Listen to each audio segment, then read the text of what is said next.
Hi guys, so this week, what I'm asking you to do, we went over it in class a little bit, but I just wanted to make a video to remind you of the tasks that you have this week for writing. So this week for writing, I am having you guys write your own Henry and Mudge story. So we've read quite a few Henry and Mudge stories, and now I would like you to create your own. So you need to use the house outline to outline your story. Remember, a narrative story always tells a beginning, middle, and end. A narrative story always has characters. It always has a setting, and it has a plot, or the plot that goes here, and a problem that happens in the plot.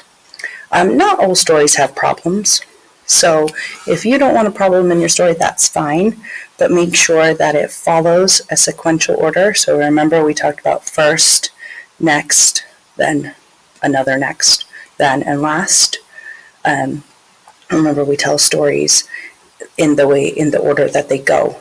So you should, in your story, at least have one of the characters be Mudge, right? Because it's your own Henry and Mudge story. So one of the characters should at least be Mudge and Henry, or just Mudge and you.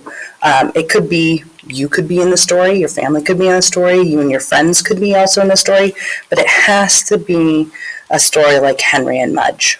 So all those stories that we've been reading, think about some things that Henry and Mudge do or get into, but be creative. Make your own. Maybe Henry and Mudge go to the pumpkin patch.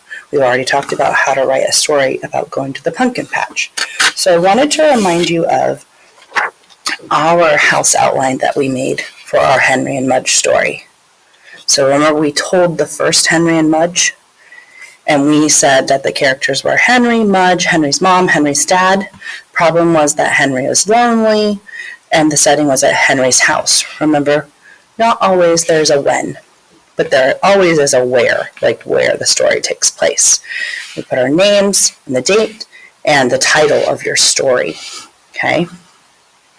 And we retold the first story about how he didn't have a sibling, then he asked his parents if he could have a dog, and then he was really picky about what kind of dog he got, and then he got Mudge, and he was really happy because even though Henry was tiny, and one of the things that he said he didn't like, Mudge grew and grew and grew and grew, and he was happy at the end.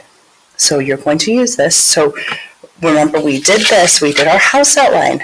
And then we took those, because we didn't put a lot of words on our outline, but then we took these ideas from this outline and we made a rough draft on a piece of paper. Just tore it out of our composition journal, or those, I think you probably know them more as spiral notebooks, but tore one out and we wrote, "There once was a boy named Henry. One day at Henry's house, Henry was thinking to himself."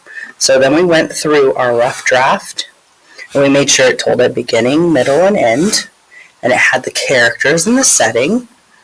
And then we didn't get to this part, but this is what we would do next. We would start our final draft. So final draft always goes on lined paper like this. I like to call this pretty paper, because most of the time this paper is what I would show, the final piece I would show to mom and dad, or I would put out in the hallway for others to read.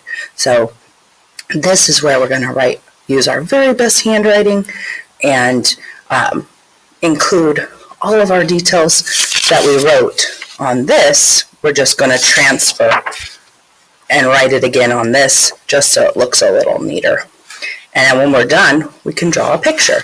If you run out of room on this one, I have included a few extra lined pieces of paper for you to do on extra paper in case you need it. So we did go over most of this in class. You have these papers in your folder. So I don't want you to rush through this and get done with it on the first day. You have 2 or 3 days to finish this before you have to turn it in.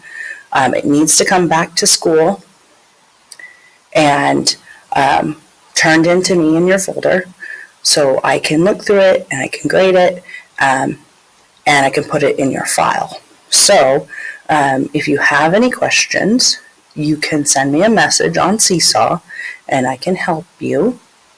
But if not, then I hope you have a great time writing, and I will see you again at school. Thank you.